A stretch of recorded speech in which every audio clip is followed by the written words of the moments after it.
Llevo desde el iPhone 3G siendo mi dispositivo principal, pero lo que no sabéis mucho es que lo tengo también un Android como dispositivo secundario que voy cambiando para ir probando uno y otro y ver las ventajas y mejoras de uno y otro. Pero tras más de 10 años en Apple he visto y podido ver que también Android tiene sus ventajas que iPhone no tiene. Así que hoy te voy a contar para mí cuáles son a nivel de software, qué ventajas tiene Android frente a iPhone y que este debería mejorar. En el otro canal, en el canal de Apple, en el Cristo Pega, sí que vais a tener el vídeo contrario, cosas que tiene iPhone que Android no tiene. Pero en el canal general, vamos a hablar de, oye, esas cositas que tiene Android que la verdad que están muy bien, que me gustan mucho o nos gustan mucho a todos y que Apple, por ejemplo, debería pues mirar, copiar, incluso porque, oye, copiar no es malo, los dos se han ido copiando a lo largo de la historia.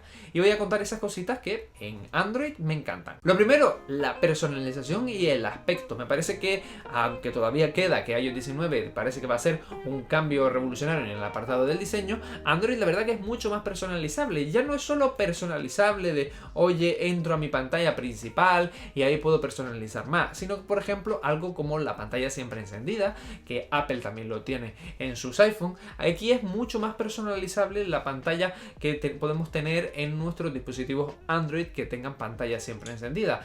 ¿Por qué? Porque también llevan más años y porque también Android se presta más a la personalización. Y ese es el segundo apartado, la personalización general, tanto del apartado visual, pantallas de bloqueo, fondos de pantalla, sonidos y muchos otros apartados. Android es más personalizable. Apple controla mucho más el diseño y la personalización en sus dispositivos, que eso también tiene su parte buena, y es que siempre está muy bonito, muy equilibrado, minimalista, etcétera. Pero si a ti lo que te gusta es el cacharreo y la personalización, en Android en eso no tiene rival. Como eso, hay otros apartados como que a mí, por ejemplo, me gustaría ver en iPhone, y es, por ejemplo, ver un iPhone en el cual pueda tener dos aplicaciones a la vez corriendo al mismo tiempo o pantalla dividida, que eso todavía está por llegar. En iPhone podemos tener trabajando aplicaciones, por ejemplo, una principal y una en segundo plano, pero eso de tener dos aplicaciones a pantalla dividida o dos trabajando al mismo tiempo no se puede hacer. Sin embargo, en Android sí que podemos hacerlo, podemos tener dos aplicaciones trabajando al mismo tiempo, tener dos aplicaciones trabajando una en segundo plano y otra no, o incluso a pantalla dividida. Eso es algo que me parece un buen punto, sobre todo en teléfonos que cada vez han ido aumentando de tamaño y que algunos son casi una tablet, y que por lo tanto ahí sí que puedes aprovechar mucho la pantalla dividida, y ya ni hablemos de los teléfonos plegables, que aún todavía es más grande. Otro de esos apartados donde me parece que Android sí que está mucho mejor que Apple controla mucho más, es en el apartado de la carga rápida. Y es que la carga rápida en Android, en iPhone está limitada a unos 20 vatios. En Android podemos encontrar hasta de 240, que yo no necesito tanto, porque eso la verdad también por otro lado se puede cargar las baterías o hace que la salud de la batería rinda muchísimo menos o se te acorte mucho en el tiempo. No necesito tanto. Pero oye, la carga rápida en Android es mucho más variada, es mucho mejor que en el apartado de iPhone, que está más limitada y que sí me parece que deberían subirla un poco más, al igual que en Android me parece que a veces incluso se va demasiado por el otro extremo a 240 vatios que llega a algún dispositivo. No necesito que cargue el teléfono, pero sí que a lo mejor si tengo que salir pitando en 10 minutos el teléfono no me ha cargado, este sí que gana mucho a este, aunque las dos sigan siendo cargas rápidas. Las que voy a contar ahora son un poco también dependiendo del dispositivo y de la persona, y son un poco más personales. Esas ya me las contarás aquí abajo en comentarios si te parecen o no. Pero por ejemplo, sé que hay muchos usuarios que les gusta tener esto de aquí, y es la huella dactilar. En iPhone eso hace tiempo que ya no lo tenemos, y que lo tenemos todo a través de Face ID, que la verdad que el reconocimiento facial de Apple es muchísimo mejor que el de Android. Lo siento mucho, el de Android deja mucho que desear porque además se hacen de manera muy diferente. Pero sí que hay muchos usuarios de Apple que reclaman que sus dispositivos tengan huella dactilar, por lo menos los iPhone, porque los iPad algunos